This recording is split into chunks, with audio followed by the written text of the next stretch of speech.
There's a shift happening right now. And if you felt it, you're not alone.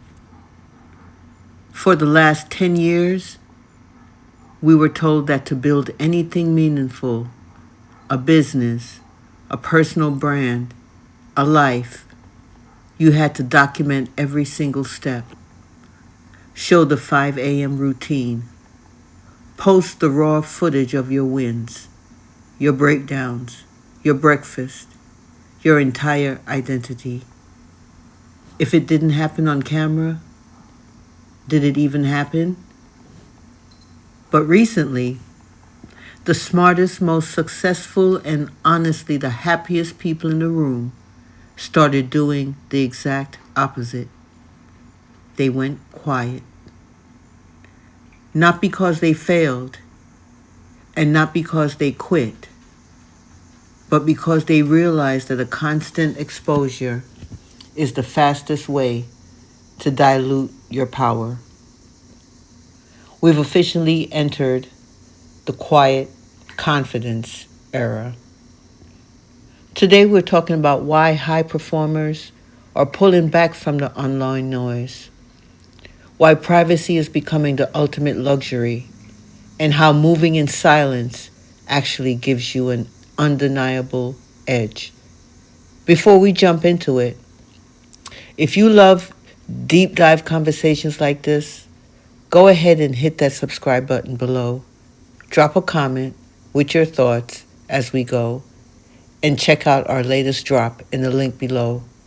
We've got some ultra comfortable teas designed for anyone who prefers to let their results do the talking. Now let's unpack this, guys. Let's go back to why we got so hooked on oversharing in the first place. Social media created a psychological incentive to trade long-term focus for short-term applause.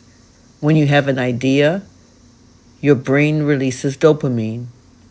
But when you immediately post about that idea before you actually built it, you get a fake burst of validation.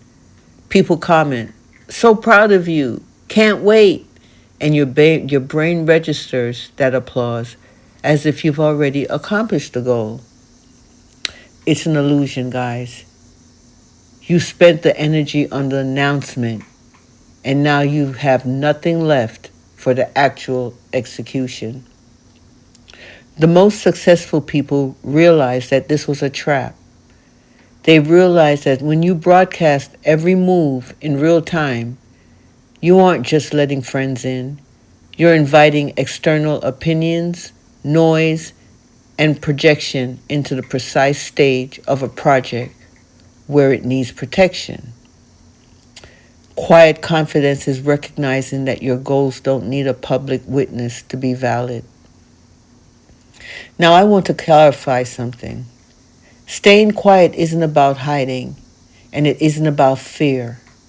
There is a huge difference between being secretive because you're insecure and being strategically private because you value your focus.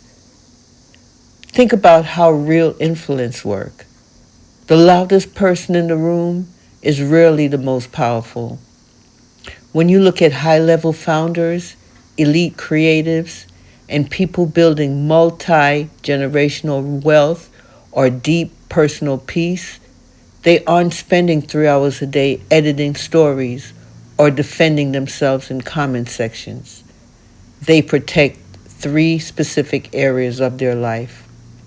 1, their early ideas. They build in private until the foundation is unbreakable. 2, their personal relationships. They keep their inner circle sacred, away from public commentary. And 3, their peace of mind. They consume far more than they post, focusing on deep input rather than surface level output. Privacy gives you the permission to make mistakes without a crowd watching. It gives you the space to pivot, to fail, to experiment, and to refine your work until it's ready. When you release something after months of quiet focus, The quality speaks so loudly that you don't have to hype it up. It's already there. It's done, done, done. Overexposure creates fatigue. We live in a world where everyone is broadcast heavy and reception light. Everyone is selling, pitching, showing off, or explaining themselves. Because oversharing has become the baseline, restraint has become magnetic. When someone doesn't post every day, but when they do, it's thoughtful, high value, or visually compelling, you pay attention. Mystery creates intrigue. It forces people to judge you by the tangible value of your work rather than the constant narrative you construct around yourself. Quiet confidence says, I don't need to convince you of my worth because the results speak for themselves. Wow, that's powerful. I like that. So, how do you actually practice this in a world designed to pull your attention everywhere? 1. Delay the share. Next time you hit a milestone or start a new project, don't post it immediately. Keep it to yourself for a week, a month, or even until it's completely finished. Notice how much grounded you feel when the win belongs entirely to you first. 2. Focus on craft, not content. Shift your ratio.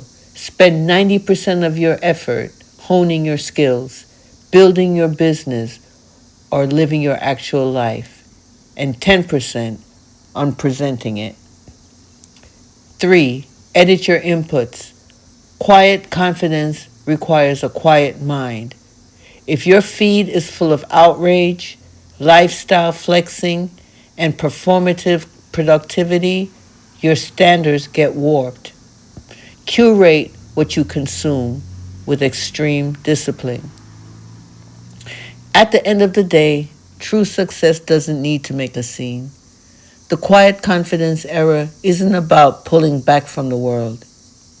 It's about stepping deeper into your real life. It's about building things that last, cultivating real peace, and recognizing that the strongest moves are often the ones that no one sees coming. I'd love to hear you and your take on this. Are you feeling the shift away from oversharing, or do you think constant presence is still necessary? Drop a comment down below, guys. I read through them and love continuing the conversation with you. If this resonated with you, hit the like button, share it with a friend who needs to hear it, and subscribe to the channel so you don't miss the next upload.